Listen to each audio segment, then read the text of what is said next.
Hello everyone, this is Nitpicking Nerd, and now I will review Season 3 of Star Trek TNG. And this is where I think the show really started becoming great. I think Season 1 was not so good, except a few episodes. Season 2 was much better, but still far from perfect. But Season 3 was a huge improvement, so let's get started.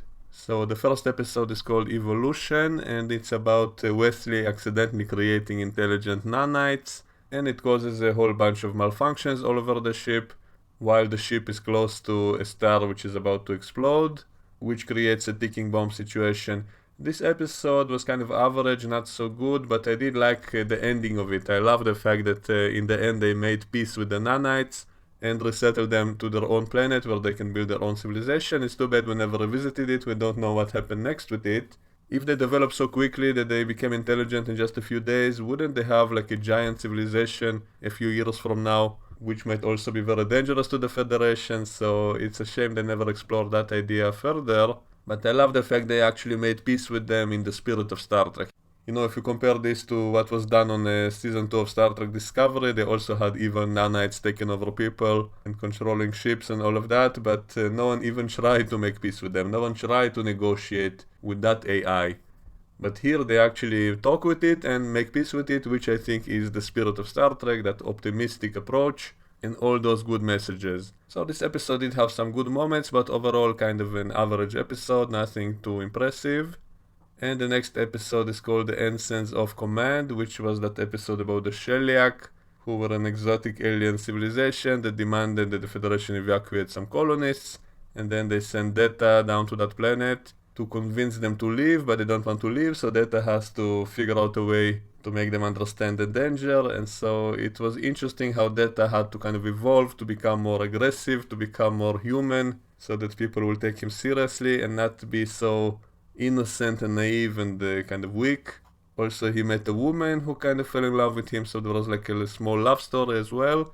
But most of all, I love the Sheliak. I love the fact that they are kind of an exotic alien, not just a human in makeup, but something more complex. It's a shame we never got to see them again. Another missed opportunity in Star Trek Discovery, which was set at exactly the same time that they said in this episode that they signed the treaty with the Sheliak originally. So maybe that was something we could have seen in a new show, and using new special effects, they could have shown the Sheliak much better as an exotic alien and all of that. So that was a missed opportunity. So anyway, what I loved in the end of this episode is how Picard didn't use violence, but used kind of an aggressive way of negotiating by finding some loophole in the treaty to force the Sheliak to back down.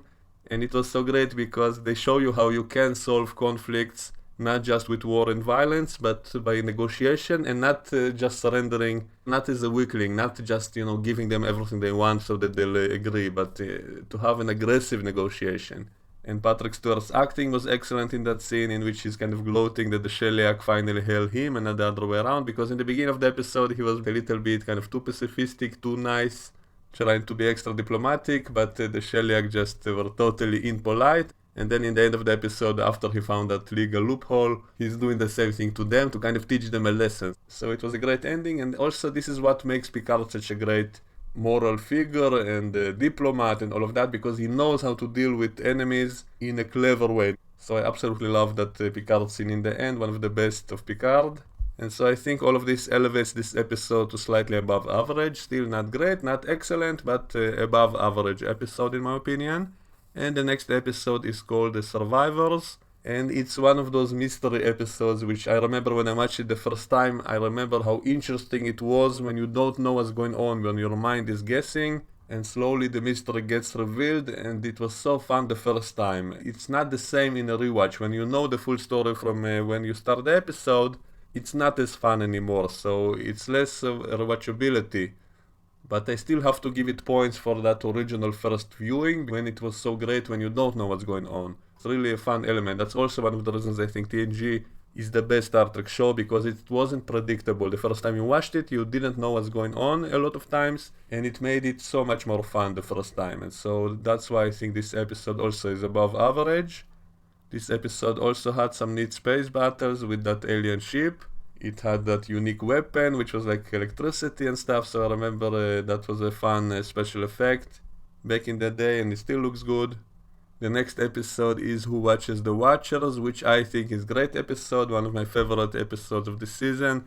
And it's funny, I heard a few people just recently complain about this episode because they say it's anti-religious, and it was really surprising to hear that, because I remember in the past I talked with religious people about episodes like this, and I asked them, are you offended when Star Trek makes these kinds of points showing religion is bad? And I talked with a religious person who told me that it's not offensive because the idea here was that Picard is fighting against a false religion. He tries to convince those people that he is not a god because they started believing that he's a god. So he's a false god and he's against that. So why would a religious person who believes in a real god, why would they be offended by the idea of trying to convince the people to stop believing in a false god? So what's exactly offensive about that? He never said all religion is bad. He did do that speech in the observation lounge when they were talking about what would happen on the planet, and he said that because of them there will now be holy wars, inquisitions and all of that, and Picard said that's horrifying. But would a religious person say that those things are not horrifying?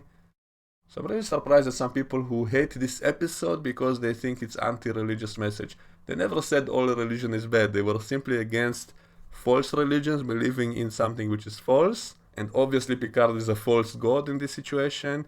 And Picard mentioning some bad things in our history, which I think any rational person would agree are bad things. So Picard criticizes those bad things which came from religion, and he tries to prevent it from happening on this planet, and so he teaches one of the women from that planet to be more skeptical, to explain to her that they are simply a more advanced species and not gods. So what's exactly is wrong about that? So why would he get pissed at that?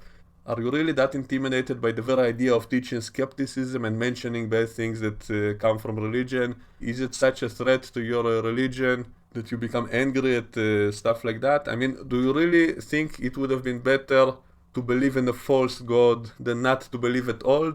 Are you so much in the view that religion is such a good thing, that faith is such a good thing, that you would rather those people on the planet would believe in a false religion rather than no religion at all? Is that your mindset? And so I really don't get it, those people who say this is a bad episode because of its message. What's wrong about the message of being against a false religion?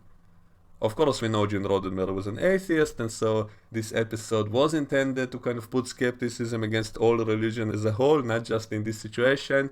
But again, are you really so intimidated? Are you not strong enough in your belief that you feel threatened by such an episode that simply raises this kind of theoretical possibility of a false religion? Anyway, this is a long debate. Maybe I'll do a whole video just on this topic because I have a lot to say about it. But in short, I think the message is correct in my opinion, and also this episode was well done overall. Like, it had some great acting by Patrick Stewart once again. It had some great music. It had all those clever scenes of Picard teaching that woman about technology and all of that, explaining to her how technology evolves. I remember I watched it as a kid and it was really interesting, and it was a really well done episode. Like, the music is great. Everything just clicks in this episode. So I would say this is one of the best episodes of the season. And there's a minor flaw in the logic of this episode when they try so hard to convince those people that Picard is not a god, but I remember thinking that wouldn't they simply believe in some other religion, and so it wouldn't really matter in the end of the day. However, they did say in the beginning of this episode that these people embrace logic and abandon religion previously, so it was like setting them backwards, and it was their fault, and so that's why they wanted to correct that. And this episode also showed why the Prime Directive is so important, that you would want to avoid situations like that, not to make primitive people believe in gods if they are at a stage when they moved past that already, so that was sabotaging their progress. And there was recently an Orville episode with a similar idea, when people on a primitive planet thought Kelly was a god. So that episode was obviously inspired by this one, as well as a Voyager episode about a planet on which time was progressing faster. So on the Orville they were able to see the future results of their religion that they started on the planet, and once again they tried to fix it constantly. And I remember thinking again that why does it matter if they believe in Kelly or some other god? The results would be the same, so why does it matter so much? And then in the final scene when those aliens showed up on the Orville, and they said exactly the same thing, so that was something that I liked in that episode of the Orville, when they told Kelly, don't feel bad, because if it wasn't for you, we would simply have believed in some other deity with another name. but it will still all be the same. It's part of the normal progress of any society, and so don't feel bad. And so that's something I remember thinking about even in this episode of TNG. Why try so hard to convince them? Simply leave the planet and they will progress later. After a few generations, they'll forget all about it. They'll have no way to prove that people really saw the Picard, and so the religion would disappear again anyway with time.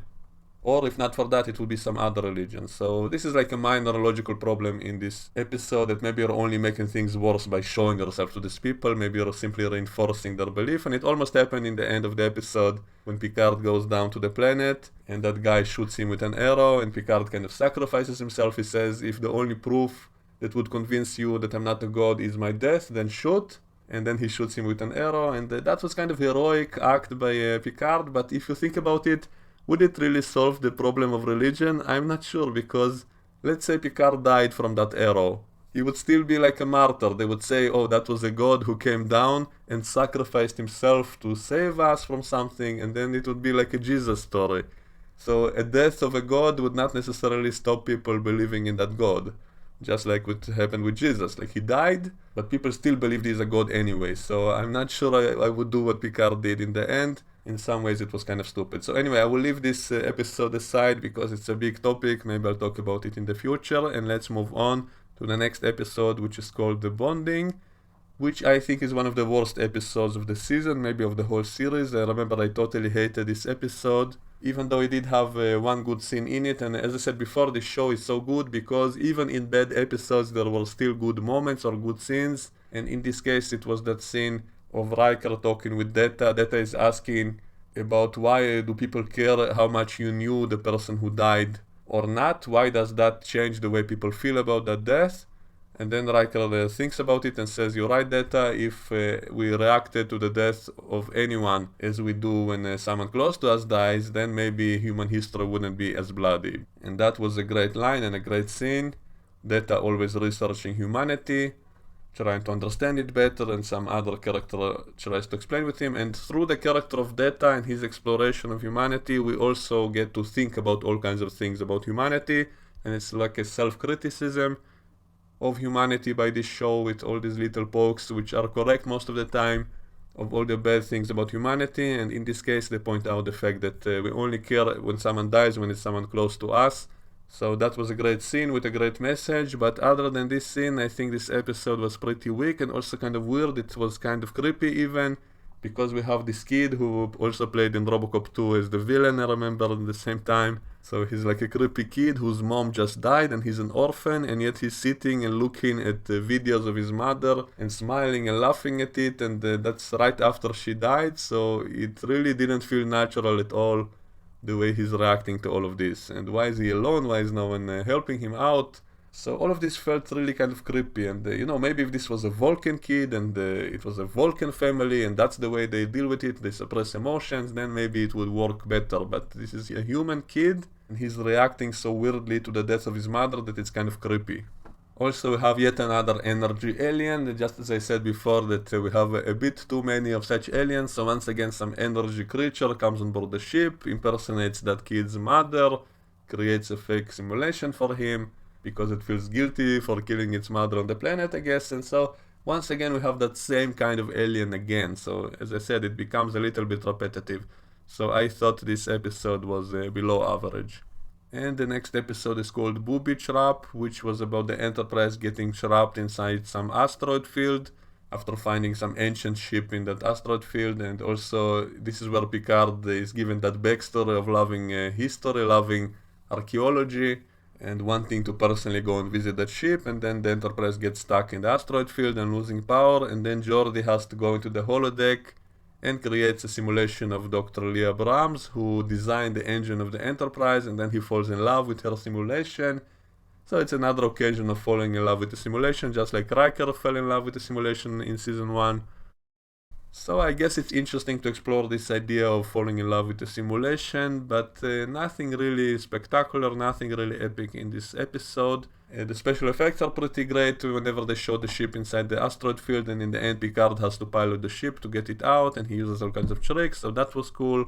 But other than that, kind of an average episode, nothing really amazing. I do love the fact that later in the series they brought back the real Dr. Brahms, and then she wasn't anything like the simulation of her in the holodeck. So retroactively, it kind of makes this episode funnier and better, because we know that even though the computer says that it's like a 90% simulation of her personality, but we later find out it's not even close. And that makes this episode kind of much funnier.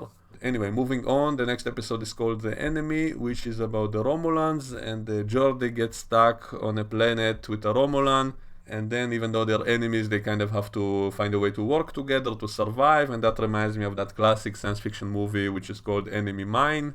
So it's the same idea here. Geordi and an enemy Romulan have to work together, and then they become friends by the end, of course. And it ties with the bigger story of the Enterprise confronting a Romulan ship. And also there's another subplot of Worf having to give a blood donation to a dying Romulan, and he doesn't want to because the Romulans killed his parents, and then Picard tries to convince him, and once again Picard delivers his speeches, which is what he's best at. I love all Picard's speeches, all of his dialogue, and the acting is great as always. And Worf refuses to give the blood donation, which in a way maybe kind of ruins his character, but on the other hand, it's unpredictable, so it's more fun this way, and also it kind of preserves Worf as this more rough guy, more rough character, and not just like everybody else, not just like a normal Starfleet officer. So in the end of the day, I think that was the right decision. That's the most interesting way they did it, and also understandable. Also, they had the scene of the Romulan telling him that he doesn't want to have his blood donation. So technically, he's the patient.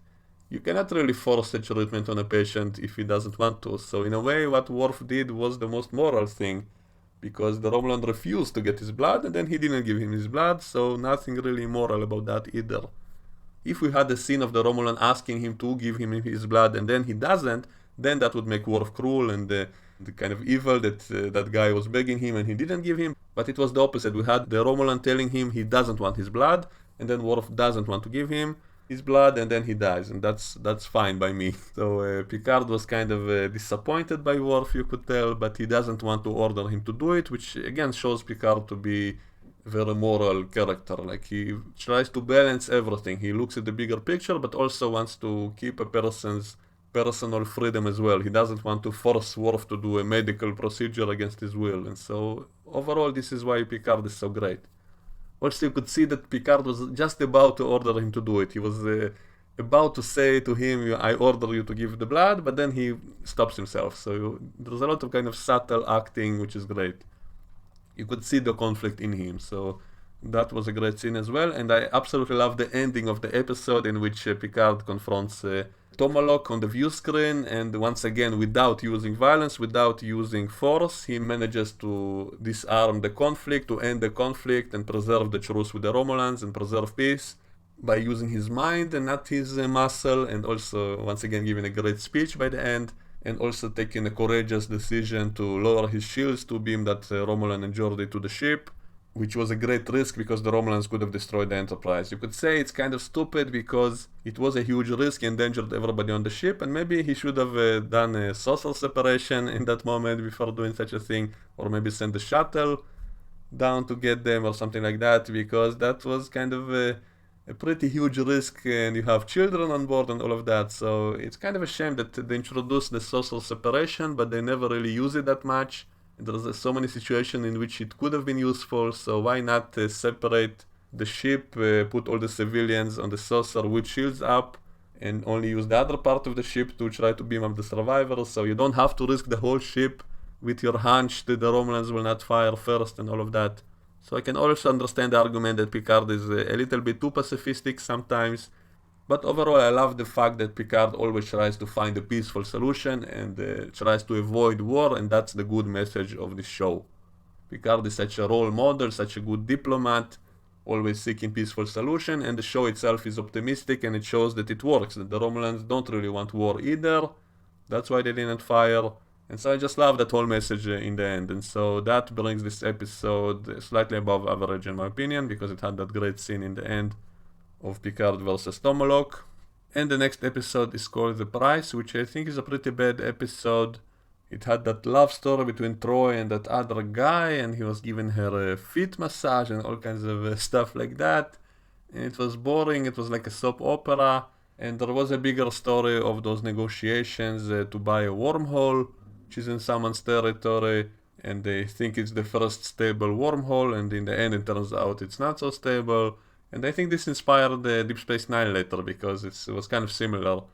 They said that it's a wormhole that goes to the distant Gamma Quadrant, which takes 100 years to arrive in normal speeds. So that idea was later used in Deep Space Nine. Even the wormhole itself is kind of similar the way it opens and closes. And also there was a group of Ferengi, kind of comic relief villains. It was at this point I think that they started using the Ferengi more as a comedy alien rather than an actual villain, because they realized they're kind of funny. And so the Ferengi are kind of stupid. And I love the fact that in Voyager they actually made a sequel to this episode, because in the end of this episode those two Ferengi got stuck in the Delta Quadrant because the wormhole was moving around, so they got stuck in the Delta Quadrant.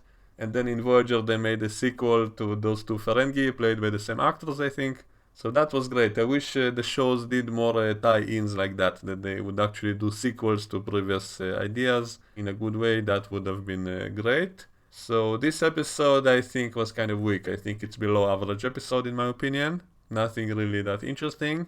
And the next episode is called The Vengeance Factor, which I also think is below average.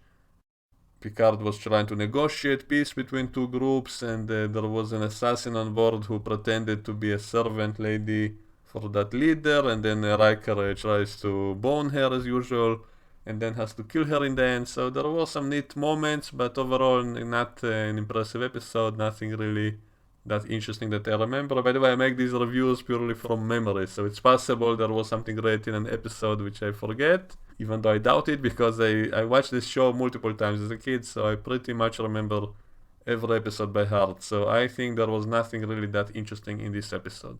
Moving on to the next one, called The Defector. Once again about the Romulans, and this time we have a good Romulan that wants to prevent war by telling Starfleet about the Romulans' plans to attack them, thinking that way he will prevent that attack, and then it turns out it was all an elaborate ruse by the Romulans to both expose a potential disloyal high-ranking officer as well as lure the Enterprise into a trap. And it's once again Tomalak in the end. And what's a little bit fishy about that is that if the Romulans really wanted to attack the Enterprise, then why didn't they do that a few episodes ago when they had a perfect chance to do it easily, and they didn't. And yet just a few episodes later they try to lure the Enterprise into a trap and try to get them to surrender, I guess. And then the Klingons show up to help, because Picard secretly arranged some Klingon warships to go with them cloaked. And so that was an epic scene in the end when everybody decloaks. First the Romulans decloak, and then around them Klingons decloak on the side of the Enterprise. And it's great to have the Klingons as an ally. It also sets up that whole triangle between the Federation, Klingons, Romulans, which would be a recurring story across the series. Always the Romulans trying to sabotage the alliance between the Klingons and the Federation, because that's the only thing kind of stopping them from doing what they want. So it sets up that whole thing. So this was a pretty interesting episode, above average. It also shows that there are Romulans on the other side who are not evil, that not all of them are bad. We have this Admiral who tried to prevent a war because he wants to save his planet from a war, and so this is a great idea as well, once again in the spirit of Star Trek. And there's a great scene in the end when that guy left a letter to his family, and Picard says maybe one day in the future the relationship between the Federation and the Romulans will be much better, and then that letter can find its way home. Also, I think there was a scene between Riker and Worf. Actually, no, that was in that previous episode about the Romulans when Worf had to give his blood. And then Riker tried to convince him to do it, and he said maybe one day there will be peace between the Federation and the Romulans. And so I love the fact that in Star Trek they view the enemy as a potential friend and ally in the future, and not an eternal enemy. That hopeful future that you can make peace with your enemies. So this was a pretty neat and interesting episode. Once again, the first viewing was the best because you didn't yet know what's going on, you didn't know how it will end, and it had those twists and surprises, like that secret base turning out to be a trap, and then the Klingons show up and all of that. So that was great. So definitely a good episode. And the next episode is called The Hunted, which was about the Enterprise trying to catch a criminal who escaped some planet, which is a candidate to join the Federation, and they help capture him. And there's some pretty nice fight scenes, and he's also clever, and only that is able to outsmart him. And it turns out that he's actually a part of an oppressed group, that they were ex-soldiers who were genetically modified to be like super soldiers, and after the war was over, they mentioned some kind of war that planet fought, and after that war was over, they didn't rehabilitate those soldiers. Instead, they put them in prison because they were so dangerous, and so they're basically fighting for their freedom. And so by the end of the episode, Picard doesn't take their side, he doesn't choose a side, he chooses not to intervene because he realizes those guys are fighting for their rights. And in the beginning of the episode, I think that's why they set up the scenario that that planet is about to join the Federation, because this way I guess the Prime Directive doesn't apply. This way the Enterprise can intervene to help them out because they are almost in the Federation. But then after he realizes that there's that kind of power struggle, that they have unfinished, unresolved social problems, then he kind of pulls himself out and says, no, you solve your problems on your own and we're getting out of here. And so he didn't directly pick a side, he didn't directly intervene, but he chose not to intervene on the side of the government. Once he realizes that government is kind of oppressive against that group, he also delivered some good lines, some small speeches, as Picard is excellent at. I love that. And so he talked with that Chancellor, who is played by the same actor who played Zephyr Cochrane. So that's a little bit strange on a rewatch after you saw First Contact. If you see this episode, you're like, oh, Cochrane, what are you doing here? Is that where you went to live after you finished with that planet where Kirk found you in with that alien? So after you finished with that, you moved to some other planet and became its Chancellor. So that's nice, I guess. And you had to pretend you never met Riker and so on. So that's kind of funny. Star Trek always reusing the same actor. I think he also played a few aliens in other episodes. So anyway, it's funny that Picard once again kind of found a loophole to solve the situation, but not directly without violating any rules. So he simply didn't help them out, he didn't help the government so that that group will gain its freedom, but he left that choice up to the government if they want to fight a war against them or to settle that matter, and he simply left the planet. So that's also kind of an example of a Prime Directive being done in the right way, not to intervene in political stuff on other planets when you don't know the full picture, don't know the full story, who is correct or not. You shouldn't really be taking sides in such a situation. And the next episode is a little bit similar to that. It's called The High Ground, which is about terrorism. They arrive to some planet which is dealing with terrorist attacks, and those terrorists, we never get the details, we don't know the full story, but I'm guessing they have also some kind of legitimate demands, they have some kind of desires, but they're using evil tactics. They blow up cops and possibly civilians. They mentioned at least one attack against children, even though the terrorists said that was not their goal, that was a mistake. So anyway, that's the kind of situation that we don't really know the full picture, and yet the Federation is supplying humanitarian aid to the government of that planet. So that's kind of like supporting one side over the other. And maybe it's also because that planet is a candidate to join, and so once it's a candidate, it's like closer to being part of the Federation, and then the Prime Directive doesn't really apply, I guess. But also it was mentioned in another episode, Picard said that they only accept planets once they are united planets that solved all their social problems, that the Federation doesn't want to take in planets that are still dealing with internal conflicts. And so I guess they would not accept such a planet which is divided and fighting among themselves. And yet they deliver humanitarian supplies, and then those terrorists kidnap Dr. Crusher. Also, they're using some kind of transporter that enables them to appear anywhere, even through shields. And we do have similar kinds of transporters later on the show, but it's always kind of weird that they encounter such an advanced technology, but they forget all about it by the next time. So it's like it doesn't exist anymore. At least here they mentioned that that transporter causes some biological damage, and so that explains why no one is using such a transporter except those terrorists who are so desperate that they do it, that they are willing to sacrifice themselves to achieve their goals and all of that. So this episode obviously deals with terrorism. There's also some dialogue between Picard and Data talking about it, and I guess it's all a controversial topic. And they even try to humanize the terrorist leader. They're showing that he's not all evil, that he has some traits, he has some humanity left in him. He likes Crusher, he kind of draws her, he apologizes for trying to kill her son, so he's still the bad guy, but he's not like all evil. So I would say it's an average episode, nothing really that interesting, they don't really dive into any topic, we don't really have anything big to discuss, it's all too general, we don't really know what those terrorists wanted, there is no solution in the end, nothing really to debate. So I would say it's an average episode. The next one is called Deja Q, which I think is a very good episode, very funny episode, one of those comedic episodes with Q. Q lost his powers and he's on the Enterprise and they're trying to figure out if he's faking it or not. And then some other aliens, once again energy aliens, attack the Enterprise because they want to get to Q, because Q apparently abused a whole bunch of aliens all over the galaxy, and maybe that's why he asked to be on the Enterprise, so that they will protect him. And there's a lot of funny moments of Q learning what it is to be human, and he's doing that together with Data, so there's a whole bunch of funny scenes. And in the end of the episode, after he gets his powers, he gives a gift to Data to make him laugh, and that was really funny scene, really hilarious. So I would say this is a very good episode, one of the best of the season. Also that subplot of trying to save a planet, and in the end Q saves it, so I guess this episode kind of made Q a better character. After that, in all his next appearances, he was not really a villain, he always had some kind of reason to appear, to give some kind of lesson or something, so after this he wasn't really a villain. Maybe the next appearance he is a little bit of a villain because he kind of abused them again, but after that he appeared to kind of help them out more than abuse them. But I'll get to that in future reviews, so this was a good episode. The next episode is called A Matter of Perspective, and it's about Riker being suspected of killing that doctor because he had kind of an affair with his wife while he was on his space station, and then that space station exploded, and then they have like a trial hearing in which they show the different versions of what happened in the holodeck, and it was very interesting to see the same events as told from different perspectives of different people, and it's vastly different, even though it's the same basic event. And I found that element very interesting, how they can show the same event as told by different people, and it's very different. And also some funny scenes, especially all those times that Riker is shown to be kind of evil.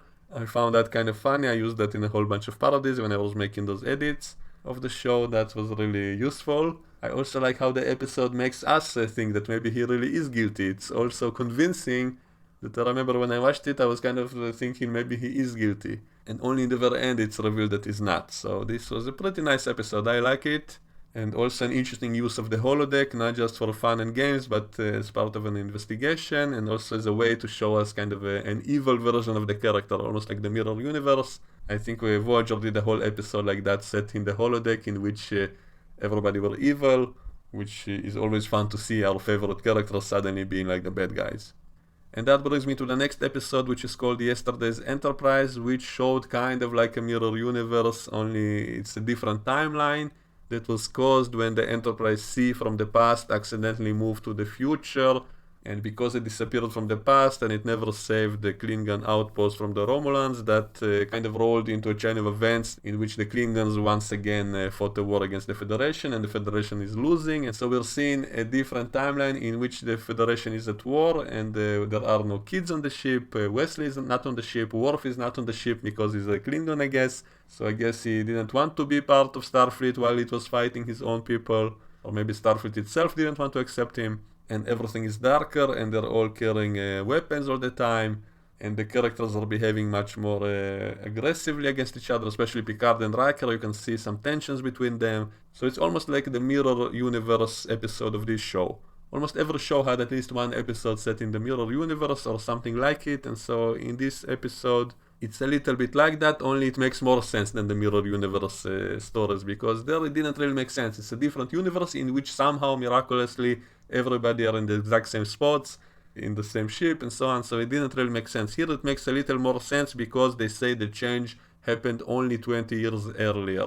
So all the characters were born already, so it makes sense why they're all still existing, and simply because the Federation was at war, that's why it's all so much more aggressive and all of that. And also Tasha Yar is now alive because she never died in this timeline, so it was kind of a way to bring back that character in a way that makes perfect sense, absolutely no problem with it. And also it's a way to bring her back later, which I will get to in my future reviews, because in the end of this episode she went back in time with that ship to the past, and then later it will be revealed that she didn't actually die, she actually was captured by the Romulans, and so it was a neat way to bring her back in some form.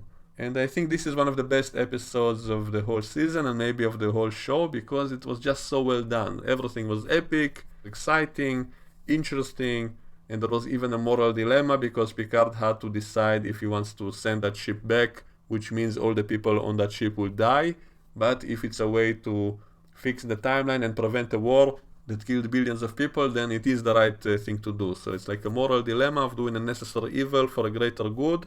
So that also makes it very interesting. And there was also great action, battles with the Klingons, and all of that, and the characters are dying in the end. Because, whenever you show an alternate timeline that will get reset in the end of the episode, then this is your opportunity to do whatever you want. So you can blow up the ship, you can kill off main characters, and it's all fine because it will get fixed later by the time travel, and so they always do it, and so it's a very fun idea for an episode. And I think this episode wasn't totally original because there was a movie with a similar idea. I made a whole video about it once, and so maybe it wasn't a totally original idea, but it's still a very, very good episode, probably one of the best of the whole series. It was just so well done in every way, and Guinan was also a major player in it because she's the only one who could sense that the timeline changed. They said that it's because her species had some extra perception. I think actually maybe Guinan is special in that way because of that whole time loop that we discover later, that she met Picard from the future in the episode Time's Arrow, and maybe he told her about the Enterprise in the future. So maybe she remembers that from the time she met Picard 500 years before. And so when she gets to that point, maybe she realizes that this is not the future he told her about, and maybe things changed, and maybe it was because she was once stuck in the Nexus, which exists beyond linear time. Maybe that gave her some glimpses of all kinds of things, and maybe that's why she knew when the timeline changed. And they were kind of making it up as they go, so I don't think they ever really decided on her exact backstory, because there's kind of contradictions with her story, but I leave that to later. But Whoopi Goldberg was great in the role, and there's also that conflict between her and Picard. She's the one who tries to convince him to fix the timeline, and she tells him that this is not a ship of war, this is a ship of peace. So once again, that message of Star Trek of an optimistic future in which you strive for peace and not war. So I love that as well. So overall, a very, very good episode, one of the best of the whole series in my opinion. Let's move on to the next one, which is called Offspring, another very good episode in which Data builds himself a daughter, and so she's an even more innocent character than him. Data himself is kind of a pure-hearted, innocent character with no evil in him, because he doesn't have emotions, he doesn't have any of the negative traits of humans, only the good ones, and Lal is even a more innocent kind of version of Data. And it's really a shame they didn't keep her around. I think she could have been a good character, a recurring character maybe, because she was very lovable. I love that character, and also all that innocent. It's like a little kid, the way they show that he's teaching her everything and all of that. So that was very cute. And then they had to add in that evil admiral who wants to take her away and all of that. So I remember that really made me angry when I watched that as a kid, especially because it evoked emotions in her, negative emotions, because apparently she's even a more advanced android than Data. I think it's because when Sung made Data, he deliberately put in restrictions so that he wouldn't end up like Lore, because Lore went kind of crazy. So I think Sung built Data after that with restrictions to prevent that from happening again. And when Data builds Lal, he doesn't put any restrictions, and that's why Lal becomes even a more advanced android, but also with some defects, and so she ends up dying, and also possibly because of that admiral who scares her, and so she begins to have fear and all of that. And I remember that was really a touching scene when she kind of starts becoming afraid and all of that. I really kind of felt pity for her. This was definitely probably the most emotional episode of the whole series. I remember I was really emotional from this episode, especially because of the sad ending in which she dies in the end. And in that sense, I guess a sad ending makes it all much more powerful and memorable and all of that. But I still think they should have done more with her. The potential was so huge to do a bigger story with her character, and they just kind of finished it right away. And that's one of the downsides of this episodic nature of the show, that everything has to finish by the end of the episode. It has to come back to normal immediately, and that kind of restricts stories that could have been better developed with a longer arc. And so I think this is probably the most emotional episode of the whole show, and also one of the best episodes in my opinion. And the next episode is called Sins of the Father, which also I think is a great episode. It introduced the character of Korn, who is a Klingon who temporarily comes to become the first officer on the Enterprise as part of the exchange program, just like Riker was previously on the Klingon ship. And all those parts with Korn being a first officer I thought were hilarious. he kind of demands very high discipline, and he kind of hates Wesley. And that dinner scene in which he eats with them, that was hilarious. Also, I used that for a whole bunch of parodies. And also, he kind of deliberately annoys Worf by being nice to him. And then later it's revealed that he's actually his brother. And then the episode kind of changed completely to something else, and they go to the Klingon planet because Worf was unjustly accused because of something allegedly his father did, which is a lie, because that was actually the Duras family who betrayed the Klingons. But they tried to frame Worf's father for that, because they thought Worf is in Starfleet and so he wouldn't challenge that decision. And then Worf does come to challenge it, and Picard even stands by his side to help him out, so that was great. So all that part with the Klingon planet also was great, so overall a very good episode. And Worf had some great character development, and in the end he also has to make that self-sacrifice for the good of the Empire, so that was also a nice idea. He kind of becomes an exile from the Klingons, which would play a role in later episodes as well. So overall a very good episode as well.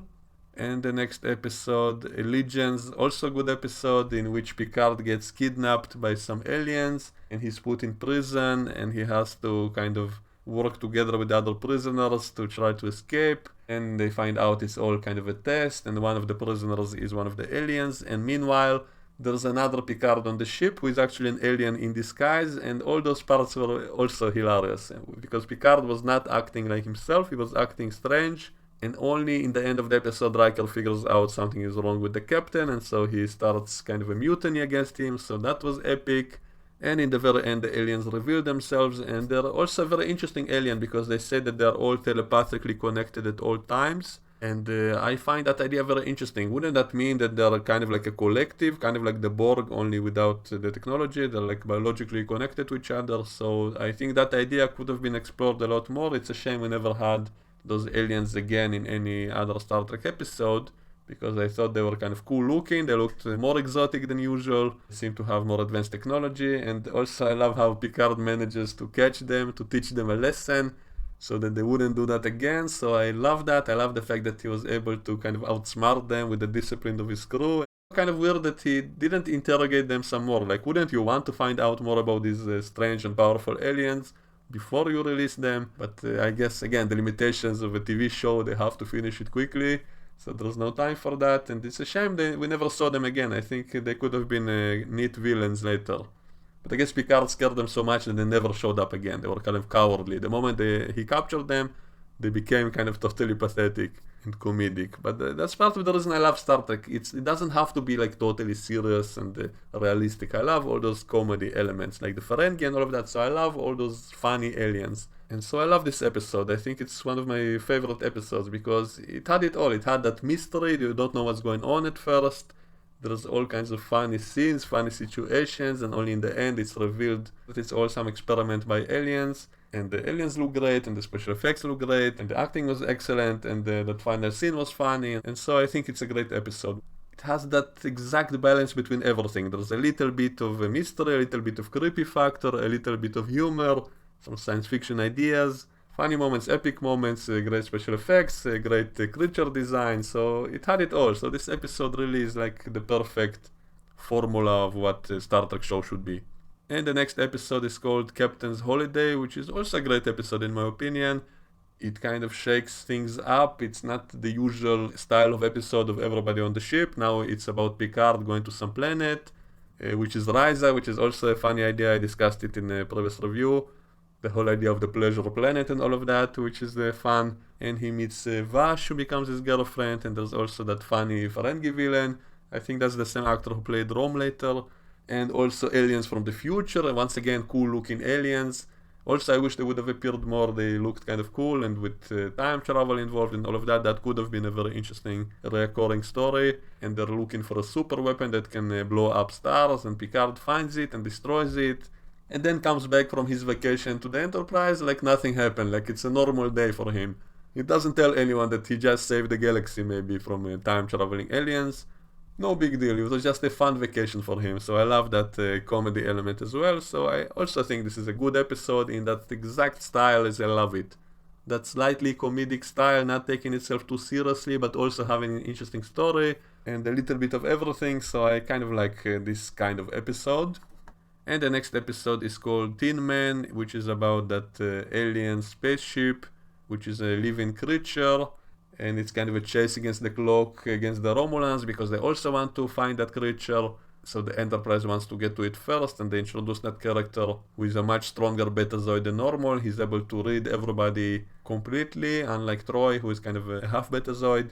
And he befriends Data because he's the only one who he can talk to like a normal person without reading his mind. And in the end, he goes off with that alien, and there are some scenes with the Romulans, some fights with the Romulans, so that was also nice. I love that idea of that biological ship when they go on the ship and they see the walls moving and all that stuff. That's a creepy, interesting idea, so I love that. So overall, I would say it's a slightly above average episode. And the next episode is called Hollow Pursuits, and I absolutely love that episode when I first saw it. I love the character of Barkley. I love the fact that he goes into the holodeck, recreates the crew, and then he can act whatever way he wants, because in real life he's so shy, he's so insecure, and then he goes into the holodeck and he's the opposite there. So I love that idea, and that's also a good, funny use of the holodeck. No one gets stuck in the holodeck, no one gets in life situation in the holodeck, but the holodeck is simply used as entertainment and as a psychological tool for someone in the crew, as a way to let out his steam against his annoying bosses. And the episode begins in the holodeck and we don't know that. So the first time you watch this episode, it's really funny because you see him beating up Riker and you're thinking what the hell is going on. So I love that. I love the fact that it's surprising, that it starts out in a way that you don't understand. And then later we have all those funny scenes of him in the holodeck, and he creates all those funny situations with the Three Musketeers and all of that, using the crew to play all those characters and to abuse them. And Barkley himself is a funny and interesting character, and he became a regular later, which is great. So this is a really funny episode in my opinion, one of my favorites of the season. And the next episode is called The Most Toys, in which Data is kidnapped by some alien collector who wants him for his collection because he's a rare android. And he's basically abusing Data the whole episode, trying to get him to do what he wants by abusing other people. And he was kind of funny as well. He was a villain, but also he was sadistic and despicable, but also a little bit funny. And it was very interesting to see that power struggle between them, all the mind games and all of that. That was interesting. And the very end is really what made this episode a very good one, in my opinion, because Data has to make a decision what the hell he should do. And as I said before, he's a very kind of innocent character, very pure of heart. He would never do anything bad, but he's faced against such a situation in which he has to make a choice what to do. He has to make a necessary evil for the greater good. So he sees all this injustice, he sees this evil, sadistic person killing people to make him do things, and he enslaves him. And so in the end of the episode, he gets his hands on his weapon, and he needs to decide what to do. And then Fajo tries to call his bluff. He says, "You're unable to kill anyone, it's against your programming," and all of that. But then Data thinks about it and says, "I cannot allow this to continue." And then apparently he pushed the trigger. He gets beamed out in the last second, and we saw that he was about to shoot him. And I think under that situation it was justified. I think it doesn't ruin the character of Data, and I think maybe the show should have had more balls and not to save him in the last moment from doing that. I think it would have been more interesting if he did end up killing that guy, taking a life, and maybe having some consequences for that later, maybe to face some hearing or something to explain himself. That could have been interesting. And so the episode kind of chickened out in the last second not to make him do it, but at least it gave us that final showdown in which Fajo is now in prison and then Data comes to visit him. And I think this episode really showed how brilliant Brent Spiner's acting is, because there's so many moments in which it's like a subtle acting, in which he's an android without emotions, but at the same time we see that he does have some emotions, he does have some internal feelings. Or maybe we're just projecting it on him, I'm not sure, because that final scene in which he's kind of gloating over Fajo, but without any expression, so it's like he's not gloating, that he doesn't feel satisfaction. Even though Fajo now thinks that, Data is not just an android, he does have a will of his own, he does have a personality. Fajo seems to realize that, but Data himself doesn't realize it yet, or not fully. Also, I think it's the first time Data actually lies, because he told Riker that he didn't fire the weapon, even though obviously he did. So it's either he lied directly to avoid consequences for his actions, or maybe he's not fully sure himself what he did. Maybe it was like an internal conflict because his morality program wouldn't let him do it. but he consciously decided to do it anyway, and so maybe he was like in an internal self-conflict, and so maybe he wasn't sure himself if he actually pulled the trigger or not. But anyway, he got saved in the last moment from that final decision, and the Enterprise ends up saving him because they figured out they were tricked. So anyway, I think all that moral choice is what makes the episode much more interesting, because we can debate about this topic of what was the moral thing for Data to do. Was he right to pull the trigger or not? What does that mean about his development? Does he become more human after this experience? Maybe less innocent, less naive? So Data is definitely one of the most interesting characters because of all these discussions, because of the way we can imagine he's developing, that he starts to understand all these nuances, all these difficult decisions. And so I think this episode has some meat to it. We have something to discuss, something to debate and think about, and that's what makes it so interesting even decades later. So I think this is a pretty good episode. And the next episode is called Sarek, and it brought back a character from the original series, Spock's father.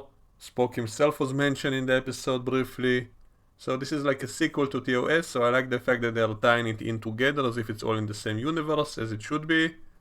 And Sarek has an illness which makes him project his negative emotions to other people, and we have a whole bunch of funny scenes of people getting pissed off at each other for no reason, and people are fighting each other all over the ship. And this is very comedic, so that's probably the best part of the episode.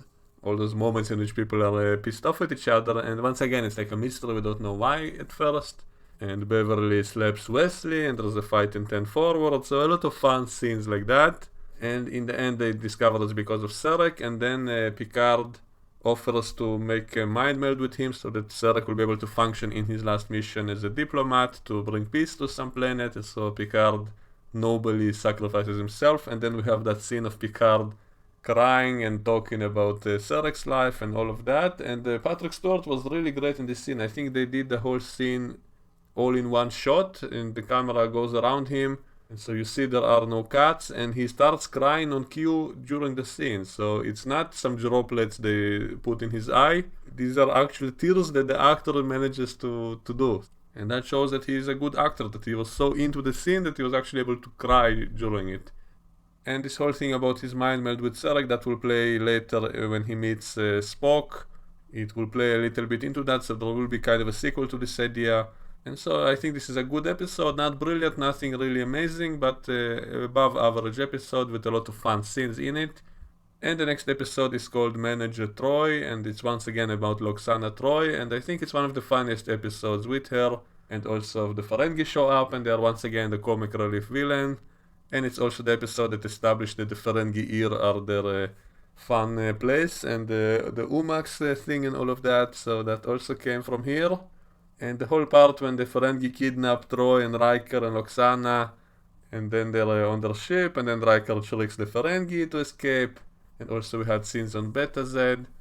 But the best scene was definitely the final one, in which Picard has to scare off that Ferengi so that they let him go, and so he pretends to be a lover of Lwaxana Troi and threatens the Ferengi, and then the Ferengi run away. So that was definitely the best scene. Really hilarious when he starts reading those poems to Lwaxana and all of that. That was great. So I think it's also above average episode. And the next episode is called Transfigurations, and they find some alien who died in some kind of crash, and they revive him, bring him back to life, and then they discover he has powers that he's able to heal other people simply by touching them. And then later we find out he's been persecuted by his own people because he's kind of like a mutant, so they kill off all their mutants once they start exhibiting those powers, and so that's why none of them yet made the full transformation, and he's the first one to make the full transformation into the next stage of evolution, which is once again some kind of energy creature. And I think this episode was kind of a metaphor once again to Jesus, because this guy, he's also like super nice, super moral. He saves people all the time, he cures people, he even brings people back from the dead. At some point Worf falls down and dies, and then he touches him and he comes back to life. And then we find out he was persecuted by his own people and almost died in that crash, but miraculously came back to life. And then in the very end he kind of ascends to a higher form of existence. He kind of starts glowing. So that's like the transfiguration in the Bible, when Jesus, after the resurrection, he came back to life and then ascended to the heavens, just like this alien. and also he was persecuted by his own people, and also he was touching people and curing them. So I think this is another example of Star Trek kind of showing that even if some religious stories are true, maybe it was just some alien with powers or something. So it's one of a few episodes like that. I mentioned in my previous review, season 2, there was the episode The Child, when Troy got impregnated by the Holy Spirit, gave birth to a child, who then sacrificed himself to save the ship and then ascended back to the heavens. And now we have this guy who is super moral, cures people with his touch. He almost dies but resurrects, then goes through this transfiguration, ascends to the heavens, and he even says that he will now dedicate himself for others to follow him. He says all the Zalconians, all his people can follow him to become like him, and that he will bring others to the light and all of that. So this is definitely inspired by the Jesus story, and this is something I didn't get when I watched it as a kid, because I didn't yet know all of that. So only now, thinking back, I realized that, oh, this is like inspired by the Bible probably. And I don't mind that. I love symbolism in movies, seeing things that are similar to other things kind of as a homage to them. It adds a rewatchability to it, and it makes it more interesting in a way. But I wouldn't say it's a great episode. It's kind of average, nothing really amazing. I did like that part in the end when the Enterprise was basically defending this guy against his own people who wanted to harm him only because he's different and all of that. So his kind was being oppressed on his planet. So it's kind of like the X-Men, where humanity wanted to kill all the mutants, and so that's what the Zalconians have been doing apparently. And thanks to the Enterprise, one of them manages to complete this full transformation and became unstoppable basically. So a pretty decent episode, an average episode I would say. And the next episode is The Best of Both Worlds, which is one of the most epic episodes of the whole series. One of the most action-packed episodes, dramatic, tenseful, thrilling and all of that. And I think part 1 is really excellent. Part 2, I had a little bit of a problem with it because of that easy solution in the end, that they easily won in the very end when all seemed lost. So I have a little bit of a problem with the ending, but I'll discuss that in my next review of season 4. But the first part was definitely very well done. It also was a sequel to things that were established previously. So in season 2 they established the Borg as being so powerful and scary, unstoppable villain. And here it continues, and the Borg attack the Federation and there's no way to stop them. So it's all very epic. And it's all very dramatic, and especially the part when the Borg kidnap Picard and make him into a Borg. And so the hero of the show becomes the villain of the show, and that was really epic. The first time you see that, it really gives you goosebumps, and you're on the edge of your seat, and you don't know what's going to happen. Will Picard be the villain now? Will he die? What the hell will happen with him? And it really kind of demonstrates why the Borg are so scary and creepy, because it's not just themselves being cyborgs and all of that, but they are able to kidnap you and turn you into one of them, and they demonstrated it so well by making Picard into a Borg. And so it was really epic and amazing, and so this is definitely one of the best episodes of the whole show, and one of the best cliffhangers of all time probably.